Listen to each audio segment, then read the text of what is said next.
Hello, I'm Shruthi. I'm one of the residents here, and so this morning I was listening to Fran Lebowitz, an author I really love, talking about how libraries are the space of a sanctuary for people. And I completely identify with that. And she said something very lovely about books. That is, books are something that you take, and books are something that take you somewhere. They take you to different imaginations, they take you to on different journeys, spaces, sorrows, joys, whatever it may be. And I think that's the charm and beauty of a relationship with a book. And when Library Koota asked that if I could be the curator for this for the month of June for the library, I was thrilled because this was an opportunity to bring some books your way that I'm sure would take you to very, very interesting, fun, adventurous, and mysterious places. First, there is a theme which is that of music, because just given that I love both writing, reading and music, and it's very, very rare to find a book that actually speaks very, very in interesting ways about music, because as I think a quote which is often misattributed to Frank Sinatra, writing about music is like dancing about architecture, right? But there are books that do it really, really well.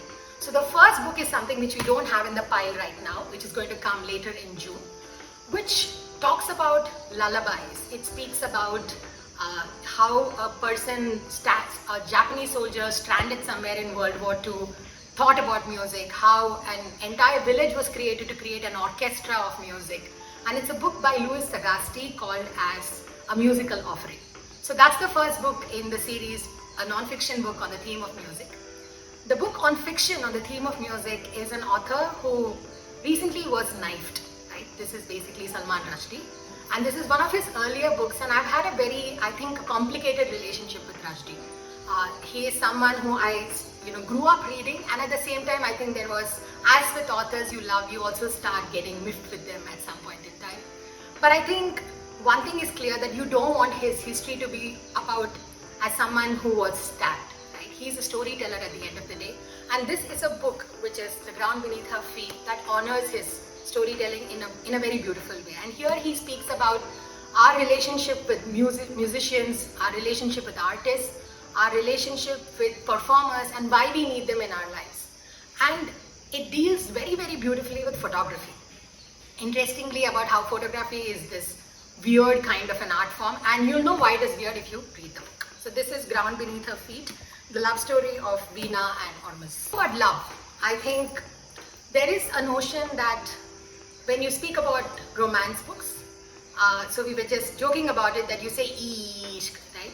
Some people love romance and they're like, oh, my heart beats for dil, like pyar and ishq and other things, and other people say, I don't like romance books at all. So I think that romance has come a long way from the bodice rippers of the 60s, right? Right now you have feminist romances, you have LGBTQI romances, you have name it, and you have a different kind of romance to suit every palette. And so this is one author who in her initial days wrote splendid romance, all set in the Indian context. And this is Battle for Bitola by Anuja Chauhan. Given that we all, I think by June we'd have finished the elections, and let's see what happens. But this is a book that is set in the throes of an election in a state in northern India. And both the protagonists are in opposite sides of the political spectrum trying to fight it out. And there is heat, there is tension, there is romance, there is all of it. And of course there is this trademark Anuja Chauhan's Indian, Hindi, English kind of writing, which is absolutely lovely. So this is Battle for Bitola. We all love mysteries, we all love a whodunit. And the Japanese especially have very different kinds of mysteries that they write about. They have locked room mysteries, they have a puzzle box mystery, and this is one mystery that actually you uncover the clues along with the detective. And at one point in time in the whole book, the author turns and asks you, now you have all the information, have you figured it out? And it's very frustrating, because either you could have or you could not have, but it's one of those classic Japanese mystery books, which is Soji Shimada's The Tokyo Zodiac Murders. Right? It's a fabulous mystery, the clues are, and you can figure it out if you twist your mind a bit, but challenge yourself, see how you like it. And of course, there are books for young adults, right? So one of the genres I think that is rich today for young adults is that of fantasy. And I heard a very, very young woman in her 20s, Tomi Adeyemi, speak about growing up in the United States and not seeing any black princesses, right? She is an African American woman, and she said that, when she saw that, she realized that she wants to write stories about black princesses. And then as she grew up, she also realized that we live in a very violent society, right? And so she said, how do I combine my desire to write a very interesting story in a society where there is so much violence around us? And so she also said that she doesn't want to write a book that's chumma, just because it's written about very heavy issues, you need to actually read it. It's more about a book that you will want to read and tell your friends you must read. And I have read the book and I'm telling you, you must read it. It is the Children of Blood and Bone series by Tomi Adeyemi.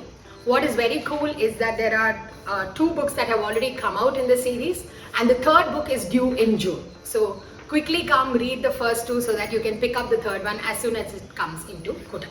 And in 2020, there is a Japanese philosopher called Kohei Saito who became an overnight sensation. I mean, he says he's a Marxist philosopher. Nobody really cares for Marxist philosophers. But suddenly there was so much interest on his work because he wrote about something called as degrowth economy, like a degrowth Marxist economy. And so this is the book that has come out recently, which is called as Slow Down: How Degrowth Communism Can Save the Earth. So this is a sort of like a condensed and it summarizes all the key ideas that he wishes to speak about. And so this is the non-fiction pick for the month. And with that, I think we have come to the end of the pile. And thank you so much. Happy reading and enjoy yourself. Do come. There are a lot of events and fun events like games and quizzes being planned in the library. So we hope to see you here soon. Thank you.